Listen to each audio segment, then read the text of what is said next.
उसके बाप के सामने एक जवान बेटे की मौत हो जाती है और हमारा सिस्टम कुछ नहीं कर पाता। नाम युवराज मेहता, उम्र 27 साल, प्रोफेशन सॉफ्टवेयर डेवलपर, जगह ग्रेटर नोएडा उत्तर प्रदेश, सेक्टर 150। ये युवक कल रात को गाड़ी से जा रहा था। धुंध की वजह से इसकी गाड़ी एक दीवार से टकरा जाती है। जो दीवार टूटी हुई थी, जो टूटी नहीं होनी चाहिए थी, वो एक लैंडफिल में जाके गिरती है। वहाँ पे पानी भरा हुआ था, 30 फीट गंदा सीवेज का पानी जो दलदल बन चुका था, जो नहीं होना चाहिए था। क्यों? क्योंकि जिस कंस्ट्रक्शन साइट पे वो थी, वहाँ के जो बिल्डर्स थे उन्होंने सही से रूल्स एंड रेगुलेशंस को फॉलो नहीं किया। वहाँ पे पानी भरने दिया गया। यहाँ पे रूल्स एंड रेगुलेशन सिर्फ और सिर्फ गरीबों के लिए होता है, अमीरों के लिए नहीं। यहाँ पे जितने भी रूल्स एंड रेगुलेशन है इस देश के अंदर, वो सिर्फ कागज़ पर है, हकीकत पे नहीं। हमारे देश में लोगों का मर्डर किया जाता है, सिस्टमैटिक तरीके से मर्डर किया जाता है।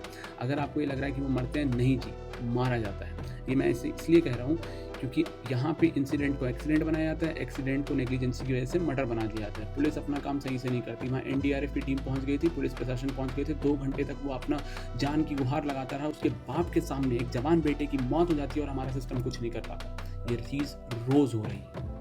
आप देश के किसी भी सिस्टम में चले जाइए, किसी भी डिपार्टमेंट में चले जाइए, आप हॉस्पिटल जाइए, वहाँ पे सही से डॉक्टर्स नहीं है, दवाइयाँ नहीं है, कफ सिर्फ पीने की वजह से लोग मर रहे हैं। आप स्कूल चले जाइए, वहाँ पे छत गिर जाती है, बच्चे मर जाते हैं। आप एम्स में चले जाइए, देश का नंबर 1 हॉस्पिटल है, वहाँ पे आपको नॉर्मल ओटी में जाने के लिए, एक सर्जरी कराने के लिए ईएनटी की 4 से 6 साल की वेटिंग लगती है। आप बनना चाहते हैं विश्वगुरु, बन जाइए, पहले बेसिक चीज़ें पूरी कर दीजिए। आप सवाल पूछिए उन लोगों से जो इसके लिए कौन जिम्मेदार है। लोगों ने वहाँ कंप्लेंट डाल रखी है लिखित में कि यहाँ पे दिक्कत आ रही है, यहाँ पे लैंडफिल में पानी भरा हुआ है, लेकिन किसी ने कोई सुनवाई नहीं की। यहाँ रोड टूटे रहते हैं, यहाँ पुल गिर जाते हैं, यहाँ पे ट्रेन डीरेल हो जाती है, लोग मक्खी और मच्छरों के हिसाब से मार दिए जाते हैं, यहाँ रेप होते हैं, रोज़ रेप हो रहे हैं, लोग बच्चे सब रोज़ मर रहे हैं, कोई किडनैप हो जा रहा है, कभी कुछ हो जा रहा है, किसी को कोई फ़र्क नहीं पड़ता, कोई अकाउंटेबिलिटी नहीं होती। इस देश में अकाउंटेबिलिटी इसलिए नहीं होती क्योंकि पूरे सिस्टमेटिक स्ट्रक्चर के अंदर आपके आसपास सब चीज़ें नॉर्मलाइज कर दी गई हैं। आपको बता दिया गया है कि ये हो रहा है तो कोई बात नहीं। आपको एंटरटेनमेंट से कवर कर दिया गया, आपको धर्म के नशे में चूर कर दिया गया।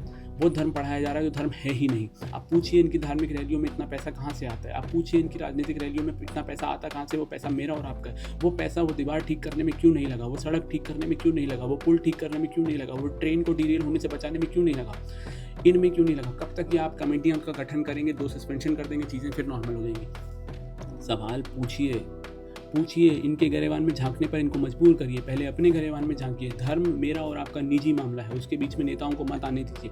जब तक नेता मेरे और आपके धर्म के बीच में आते रहेंगे और आपको बताते रहेंगे कि धर्म कैसे पालना है, आप और आपके आसपास लोग मरते रहेंगे। ये बात समझ जाइए।